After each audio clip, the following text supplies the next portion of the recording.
শুভ সপ্তমী সবাইকে। আজকে আমার সপ্তমী হচ্ছে এটা, আর আমি এখন আমার পাড়ায় বসে রয়েছি।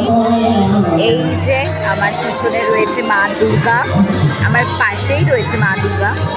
একে একে বহু দর্শক দেখতে আসছেন, আর আমার পাশে রয়েছে আমার মা। মা হাই করো। আজকে এই লুকটা আমি ক্রিয়েট করেছি, এরকম হেয়ার, এরকম জুয়েলারি, এই ড্রেসটা আমাকে একজন গিফট করেছে, খুব সুন্দর ড্রেসটা। আজকে টুকটাক আশেপাশে ঠাকুর দেখলাম, এখন প্যান্ডেলে বসে আছি, যেটা সাবেকিয়ানা পুজোর সব থেকে বড় কথা হচ্ছে প্যান্ডেলে বসে একটা গল্প আড্ডা দেওয়া। অবশ্য আমার দলের মানুষজন এখনও কেউ আসেননি, তারা আসছে অন দ্য ওয়ে। তো আমি আর মা বসে ওয়েট করছি।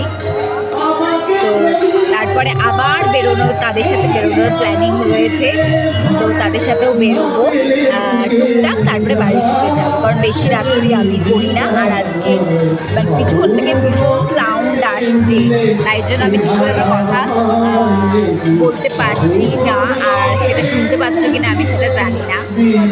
তোমরা নিশ্চয়ই সবাই ভীষণ আনন্দ করছো, মজা করছো, ঠাকুর দেখতে বেরিয়ে গেছো। আমি সেভাবে বাইরে ঠাকুর দেখতে ঘুরে ঘুরে ওই ভিড়ের মধ্যে ঠাকুর দেখতে বেশি পছন্দ করি না। এই বছর তো আমার আরও ইন্টারেস্টটা কমে গেছে, এত গরম, তার মধ্যে এত ভিড় মানুষজনের, তাই জন্য আমি প্যান্ডেলে বসে দেখছি, আর টুকটাক যেগুলো ঠাকুর দেখার ওগুলো কভার করার চেষ্টা করছি। আপাতত এটাই তো প্ল্যান রয়েছে। তোমরা কে কী করছো, আর আমাকে আজকে দেখতে কেমন লাগছে, আমার লুকটা কেমন ক্রিয়েট হয়েছে, অবশ্যই আমাকে কমেন্ট করে জানিও। আর তোমরা কে কী করছো আজকে সেটাও কিন্তু আমাকে অবশ্যই কমেন্ট করে জানাবে। আমি কিন্তু তোমাদের সকলের জন্য ওয়েট করবো। সবাই পুজো বাকি আর যে কটা দিন বাকি আছে সব কটা দিন খুব ভালো করে আনন্দ সহকারে কাটাও, ঠিক আছে? সবাই ভালো থেকো, সুস্থ থেকো।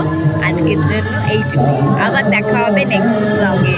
সবাই ভালো থাকবে, সুস্থ থাকবে, আর সব সময় আমি যেটা বলবো, নিজের মাকে ভালোবাসবে আর নিজের মাকে সময় দেবে, কারণ মায়ের থেকে বড় এই পৃথিবীতে আর কেউ হয় না।